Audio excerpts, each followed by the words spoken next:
আপনারা সবাই জানেন আজকে মাধ্যমিকের রেজাল্ট বেরিয়েছে, তো একজন চলে এসেছি স্টুডেন্টের কাছে। আচ্ছা ভাই, তুমি কি পাস করেছো? আমাকে কি দেখে ফেল লাগছে নাকি?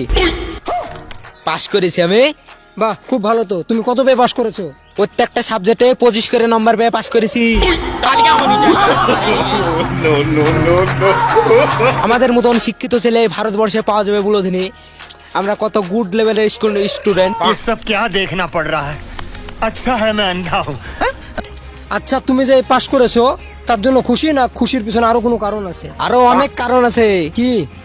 কোনো জায়গায় যদি এখন মেয়ে দেখতে যায়, মেয়ের মায়ে যদি জিজ্ঞাসা করে ছেলে কি কদ্র অব্দি পড়াশোনা করেছে, বলতে পারবে ঘটকে ছেলে মাধ্যমিক পাস।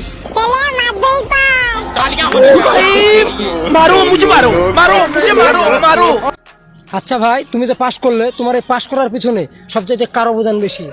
যে স্কুলে সেন্টার পড়েছিল ওই স্কুলে মাস্টারের। কেন? ওই স্কুলে মাস্টারের তো টুকলি মুকলি করতে দিয়েছে, তাই সুযোগ দিয়েছে। আরো একটা স্টুডেন্ট কাছে দেখতে পাচ্ছ, স্কুল থেকে সে আসছে, অনেক খুশি দেখে মনে হচ্ছে সে পাস করেছে। আচ্ছা ভাই, এত খুশি, তুমি কোথায় যাচ্ছ? আমি এখন বাড়িতে যাচ্ছি। কেন কেন? আমি বাড়িতে গিয়ে বলবো দাদুকে বিয়ে আমায় দিতে হবে সামনে সপ্তাহে, কারণ আমি পাশ করেছি। यही नहीं, अभी और सुनिए। তাহলে হলো ভাই, তো তুমি কত পেয়ে পাস করেছো? আমি তোমার সামনে বার 5খান সাবজেক্টে পাশ করেছিলাম, এবার আমি 3খান সাবজেক্টে পাশ করে গেলাম, এখন আমি মাধ্যমিক পাস। এক পেয়েছিলে নাকি 3খানে? হ্যাঁ, 3খানে ব্যাক এসেছিল।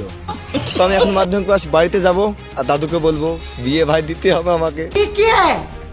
আচ্ছা ভাই, তোমাদের তো রেজাল্ট বেরোলো, তুমি পাস করেছো? হ্যাঁ ভাই, আমি পাশ করেছি। আমি খুবই কষ্ট করে পাশ করেছি, বুঝলা তো। কেন ভাই, কেন?